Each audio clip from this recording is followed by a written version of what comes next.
Thank you, Mr. Chairman. Mr. Regent, let me ask you, all the bureaucratic processes that were added, given under the Obama administration, can you address, through the national security team, can you address how that impacted the military? Well, commanders were being questioned by aides in the National Security Council whether or not they should actually go forward with a target. One of the biggest complaints coming from combatant commanders was that they weren't necessarily trusted to make those decisions.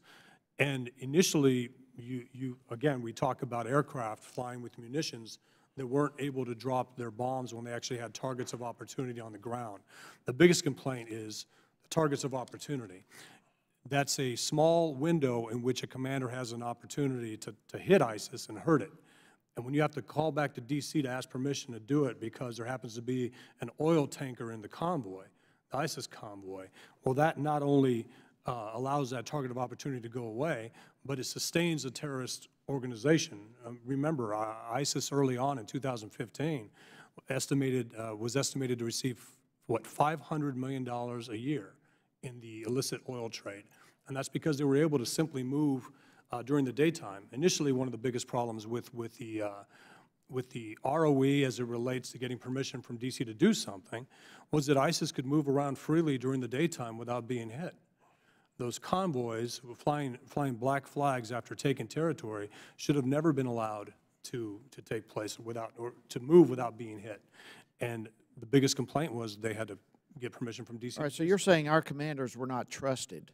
And with that, the National Security Council, they were actually making decisions about strikes rather than our leaders on the field. Right. They were delaying the decisions, which made the targets of opportunity go away, and then they were questioning whether or not they should be attacking convoys with oil in them anyway. All right, this is insanity to me. All right, so what other decisions was the National Security Council making that should have been made by our commanders on the field? Well, I can only contrast the difference between the Obama and Trump administrations.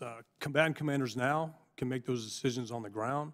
They're able to use lethal force to degrade ISIS, to defeat ISIS, and they're trusted. And that should be no surprise. Both H.R. McMaster and Secretary Mattis were both combatant commanders in Iraq. They didn't have to ask D.C. for permission to do anything. So it's good that they pushed it down to combatant commanders in Iraq and Syria to be able to do these things without asking permission, as well as Afghanistan. So that's the key difference. All right, so with that, obviously there's been an enormous difference in impact and what's been accomplished from the previous administration and the rules of engagement versus now.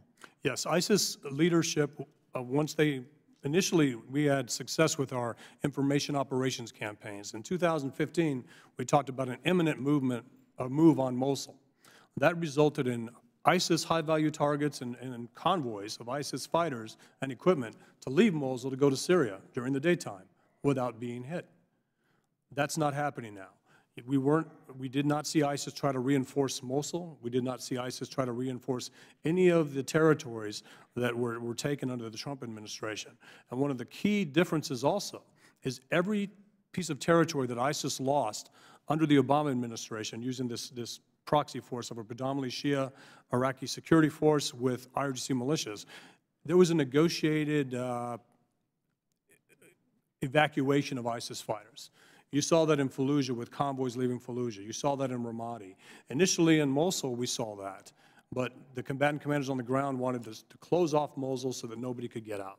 And that's one of the differences that I think has expedited the loss of territory for ISIS. The way you phrased it a while ago, though, is extremely strong, where our commanders were not trusted. That's just stunning to me.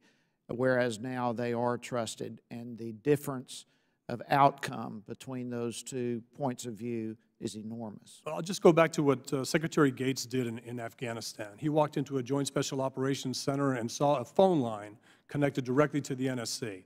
He said, "What is that for?" They said, "It goes back to the NSC." He said, "Rip it out of the wall. If they call you, if the White House calls you, you tell them to call me." And that's a key difference there. That's excellent. Thank you for your testimonies, each of you. Mr. Chairman, I yield back. Gentleman yields back. Chair now recognizes the gentleman from Illinois for 5 minutes. Thank you, Chairman DeSantis, and thank you, Ranking Member